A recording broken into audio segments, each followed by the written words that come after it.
question for all the archers. How important is visualization as part of your training? And do you change what you do as you go into competition? It's really important.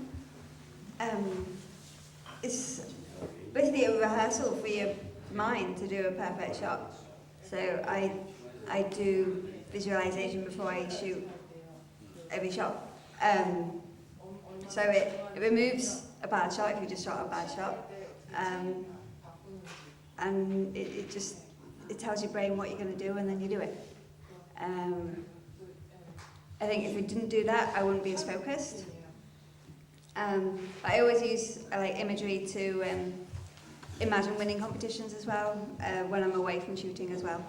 But when I do visualization or rehearsal, whatever you call it, I can't see anything, so all I can imagine is the feeling of a shot.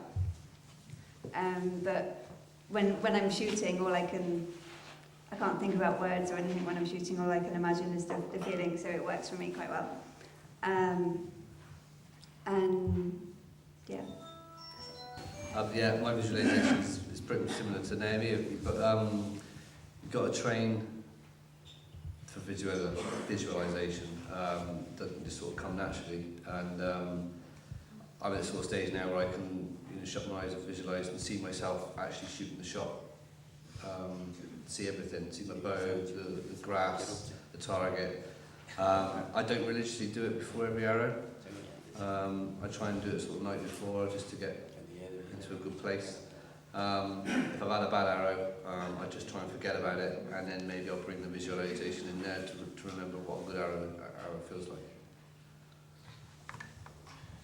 Mental rehearsal for me has been a very big part of my preparation since about the middle of last year. I hadn't really used it at all before then. I found it incredibly useful in the same way that a singer or dancer will rehearse for performance. I find that it very much helps me prepare for a specific date when I have to perform. I don't think I would have performed as well at the European Championships as I did without it, and I feel if I'd used it more effectively, it could have helped me a lot more in Rio. I just didn't manage to do it as much going into Rio. I also then, similar to these two, I do it just before the shot, because basically if you think of something, you're more likely to do it. In that if you carry a cup of coffee and someone says don't drop the cup of coffee, you think about dropping the cup of coffee and then you do it. It's a very, very useful tool. He answered like that. Something he is very strange question is that means the question is his answer is not easy to answer to reply for that. The reason is only he tried to concentrate his feeling. He has a routine. But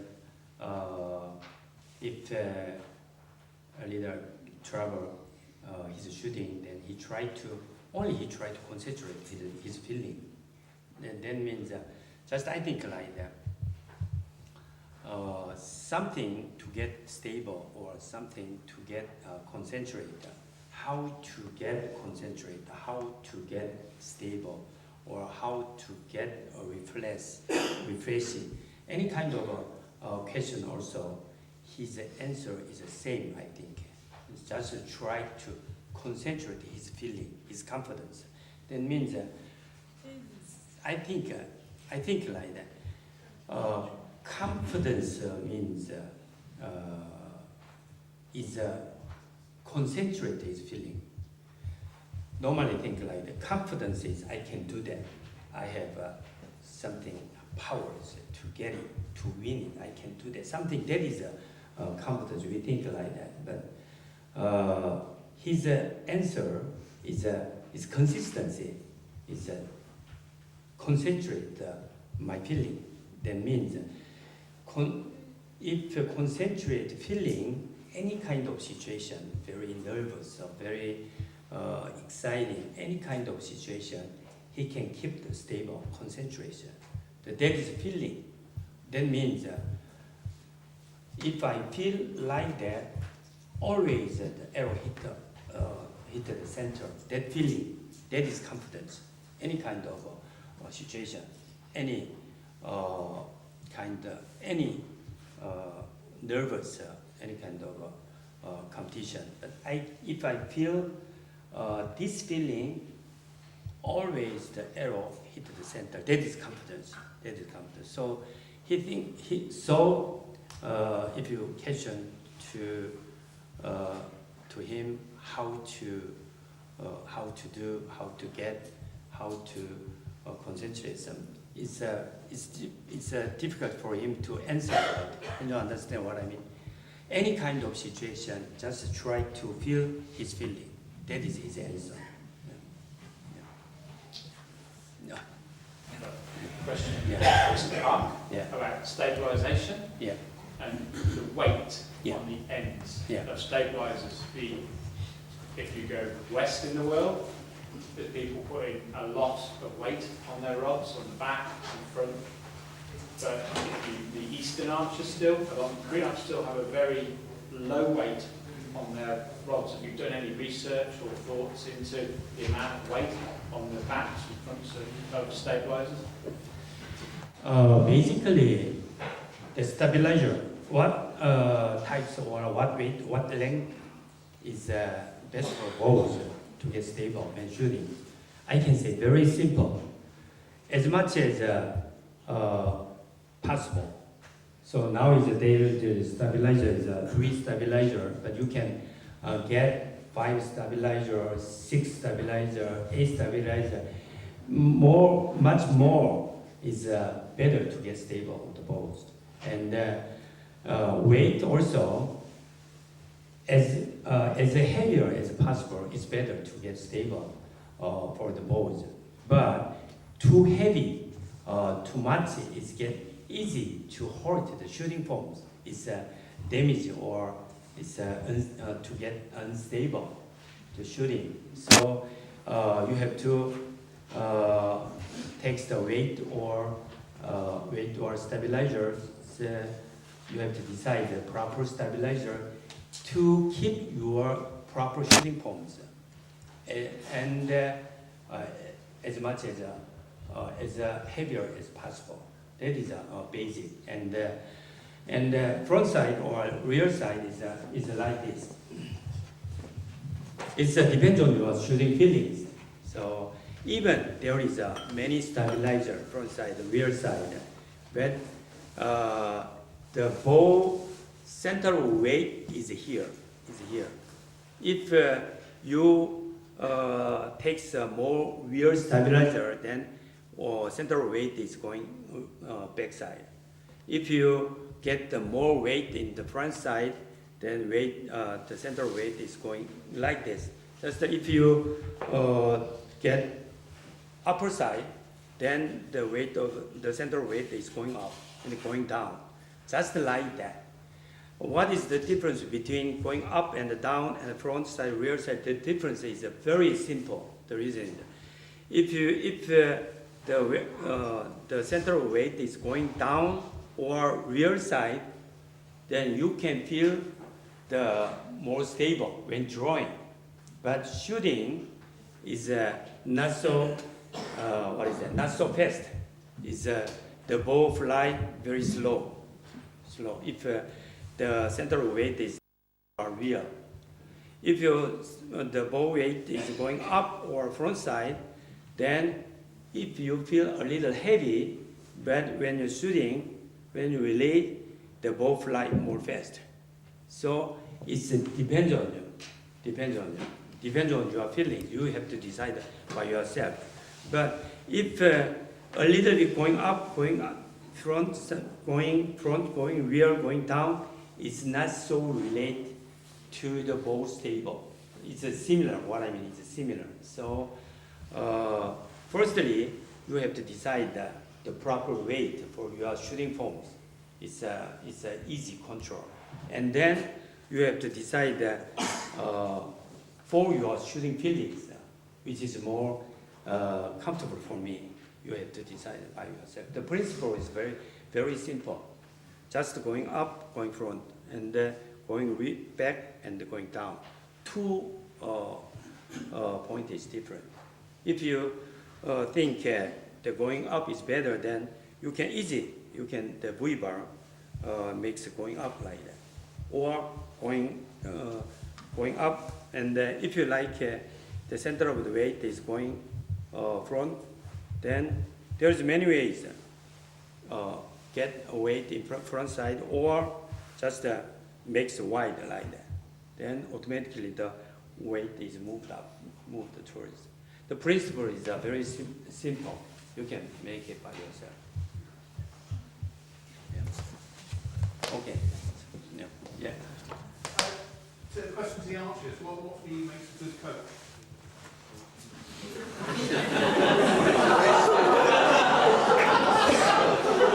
What makes for good coaching?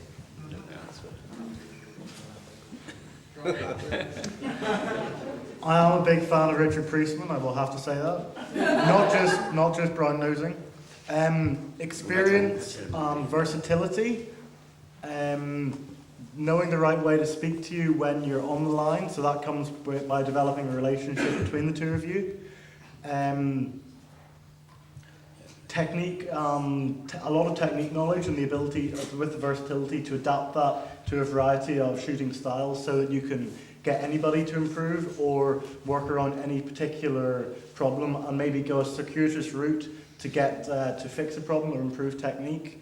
Equipment knowledge is quite useful as well, and being able to tune a bow, set up with that. But it does very much vary person to person. Some people like a coach to stand behind them and give feedback in every shot. Some people prefer to just be left and shoot. And then the same goes to competition. Some people like a lot of feedback. Some people like a lot of interaction, some not. So there's a lot of personal preference about it. I think one thing that coaches can easily forget is that they don't always have to talk. So someone who knows the balance of when they need to coach or when they just need to sit back and watch and just look out for anything, but you don't actually have to intervene. 우리가 소통을 해야 되는 거고요. 그리고 이제 그 지도자가 갖고 있는 기술을 이제 다 습득하기보다는 이제 서로 상의를 하고 저한테 맞는 게 있을까. 그래서 습득할 건 습득하고 과감하게 버릴 건 버리고. 그냥 소통이 제일 중요한 것 같아요. Most important thing is communication with the archer. So he taught even the best coaches, but cannot understand perfectly my shooting and shooting feelings. So the coaches have to understand the archers' shooting and shooting feelings. That is point, he said. Mr. Park, you very kindly have shown us lots of advances in technology in the manufacture of the bows, and that's happening across all of archery equipment all the time. I'm sure that many people in this room will be eagerly awaiting the new bows when they come out next year and new stabilisation. But many club archers frequently change elements of their equipment. They're always looking for the next new sight insert or the next thing in tab development. I wonder if the archers understand here, when you reach the level that you're at, whether you still experiment with new ideas and new technology as it comes out, or whether you prefer to stick with your old favourite trusted tab and the bow that you've always used, and actually resist sort of trying new things in terms of technology. No, I personally try everything when it comes out. I look at it first, and I'm an engineer, and if I believe in the product and I investigate the product, and if I believe in it, I will test it and try it first. I definitely don't just sit back with the same old sort of equipment. But if Mr. Park brings that back at the TFA pack, I will shoot it. So that maybe next year. Test everything. I'm normally quite slow to change things and need bullying to change something. I shot my point matrix for like 7 or 8 years before I changed to bows. But more recently, because I was a junior back then, and more recently, I have changed my bows a bit more frequently, but that's because Larry's been pushing me like, you gotta try this. So, yeah. My career path so far has been sort of very quick development in terms of sort of being sponsored by Hoyt and then moving into the Olympic Games. They're incredibly good products, but particularly given the science I've witnessed tonight, I will definitely be doing thorough testing. That is as far as I'm going to speak. Thank you. 뭐 어차피 좋은 걸 만드는 분이시기 때문에 잘. I think like that. I think as a manufacturer, try to prove with the data. So for ball accuracy. But the archery shooting can be a little different. I understand it very well because I was an archer and coaches for a long time. So just I think my thinking is like archer's feeling is better than science data. I think like that. So when I my direction to develop is always I look at the archers. Even the data is better, this ball is better than this, but the archers feels better than the other balls. So what is that? That is my development direction. So still, it's not perfect. What I mean is, it's not perfect. Archers can be prefer to use the other balls. So still, I have to develop the better. So just I recommend for archers like that. Firstly, have to test it. So actually, this ball is much better than this ball. It's proved by science. But more important is your feelings. So you have to decide by yourself. The reason is like that. Why the feeling is important. Even at the first time I explained about that. Now I try to develop the balls more accuracy and more forgiving. Two kind of things. That is my development direction. To get more forgiving, to get more consistency shooting. Every shooting is the same. Have to shoot the same shooting, same release, and the same aiming. Many kind of things at shooting. So if a feeling is good, then that means you can control the ball more forgiving. You can control ball more accuracy. That is because the people's archers control the balls. So more important is feeling more. But what I want to talk to archers, this ball is a master accuracy in science, in data. So try to adapt your feeling the better ball. If you, that is the best way. That is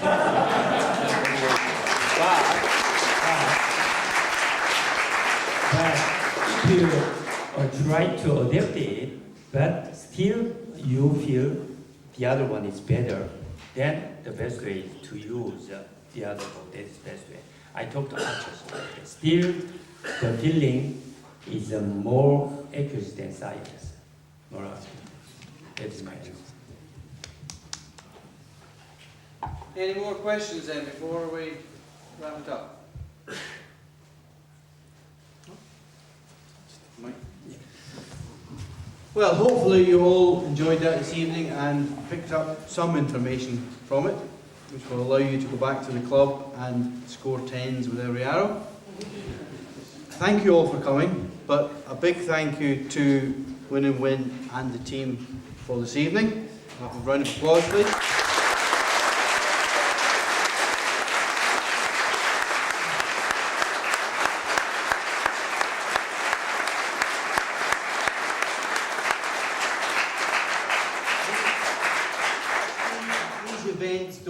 happen by themselves.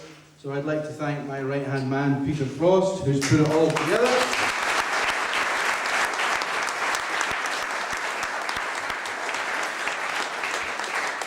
We will air it on Facebook, on our webpage, over the next few days or weeks.